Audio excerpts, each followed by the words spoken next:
The ergogenic effects of acute carbohydrate feeding on resistance exercise performance et systematic review and meta-analysis. On se retrouve aujourd'hui pour une revue informelle de l'étude d'une méta-analyse du fait d'employer les carbohydrates, donc les glucides, avant une séance. Alors, c'est un sujet qui est un peu, comme on dit en anglais, un hot topic. Hot topic, ça veut dire quoi? Ça veut dire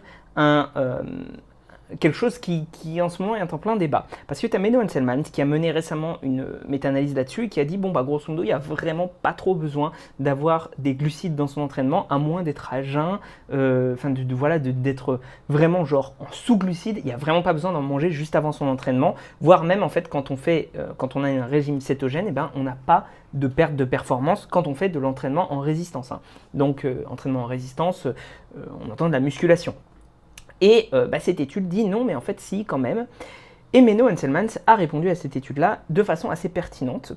Alors, je vais un peu te citer les points clés qui ont été de toute façon résumés à la fin de l'étude. Et pour le coup, pour avoir lu toute l'étude, c'est ça qu'il faut en retirer.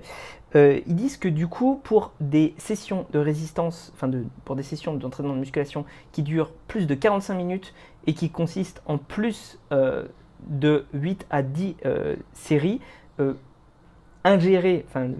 manger des glucides, ça peut être intéressant pour améliorer les performances. Ils disent que quand ça se passe après 8 heures d'être à jeun, ça peut aussi, plus de 8 heures d'être à jeun, en tout cas, ça peut aussi être intéressant de manger des glucides avant.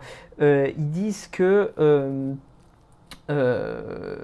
plus le volume augmente dans la session, plus ça peut être important de manger des glucides. Il parle de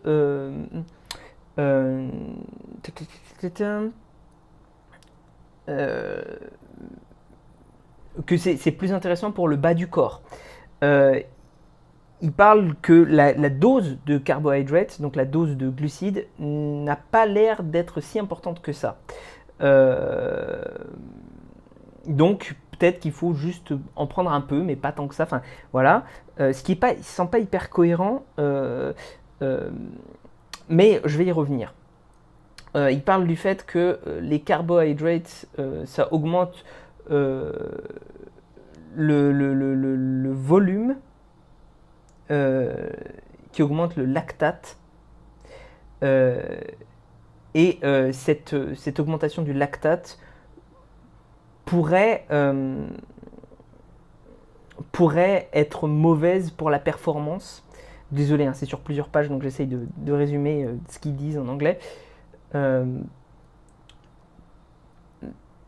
En fait, en gros, ils te disent que comme tu augmentes ton lactate, peut-être que tu augmentes aussi le signal en fait, parce que le fait de créer du lactate va créer un signal dans ton cerveau pour les afférents 3 et 4, si je ne dis pas de bêtises, qui fait que tu vas pouvoir un petit peu moins forcer. C'est-à-dire que ce n'est pas le lactate qui fait que tu peux moins forcer. Le lactate en lui-même, en fait, c'est un fluide d'énergie.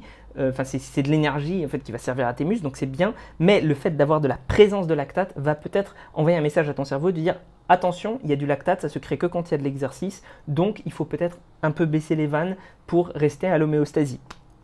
Et enfin, ils disent que des sources de glucides, ça peut aussi potentiellement